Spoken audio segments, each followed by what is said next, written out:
สวัสดีพ่อแม่พี่น้องป้องปายเบิดทุกคนเนาะ FC ทางช่องบ่าวปุ้ม Channel เนาะวันนี้บ่าวปุ้มก็สิมาสรุปสำหรับรัฐบาลไทยพี่น้องเนาะของงวดวันที่16ตุลาเด้อพี่น้องเด้อนี่ก็เป็นแบบว่าสายด่วนนะครับเนาะ16ตุลา68สำหรับสรุปเนาะพี่น้องเนาะตำไทยเนาะพี่น้องเนาะนี่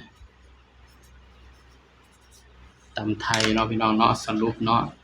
ก็สิให้แค่4หางเนาะพี่น้องเนาะย้ำว่า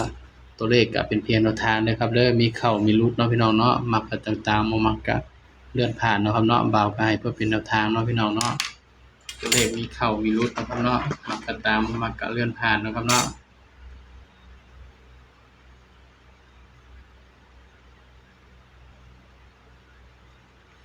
ย้ำว่าตัวเลขก็เป็นเพียงแนวทางเนาะพี่น้องมีเข้าแล้วก็มีหลุดเนาะก็มาเบิ่งนำกันเนาะสำหรับชุดสรุปเนาะครับเนาะ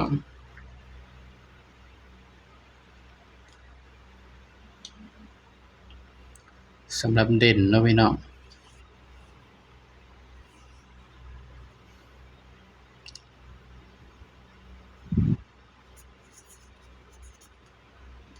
สุดสรุปเด้อครับเด้อ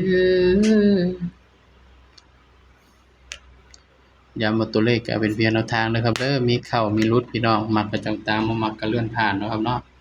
สำหรับเด่นเนาะให้เด่นไปที่1แล้วก็2เนาะพี่น้องเนาะเด่น1กับ2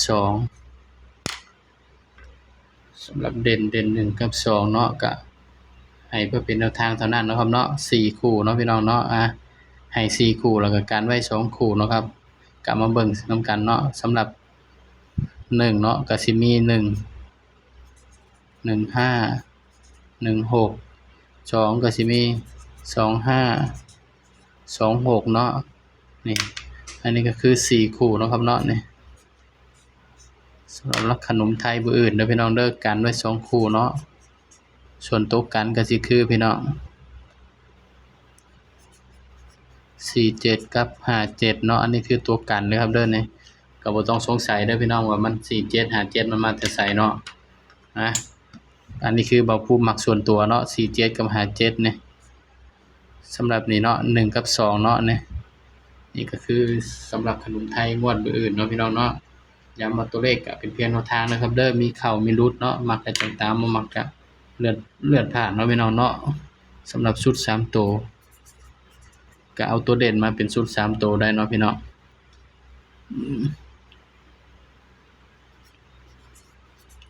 แล้วก็152เนาะนี่ก็คือชุดสรุปเนาะครับเนาะนี่สำหรับคลิปนี้เนาะก็ฝากพี่น้องกดไลค์กดแชร์กดติดตามเบาภูมิ Channel นี่เด้อพี่น้องเด้อย้ำว่าตัวเลขก็เป็นเพียงแนวทางเนาะเพราะเนาะมีเข้ามีหลุดพี่น้องมักก็ตามบ่มักก็เลื่อนผ่านเนาะพี่น้องเนาะสำหรับคลิปนี้ก็ฝากไว้เป็นสมีเนาะพี่น้องเนาะสวัสดีครับ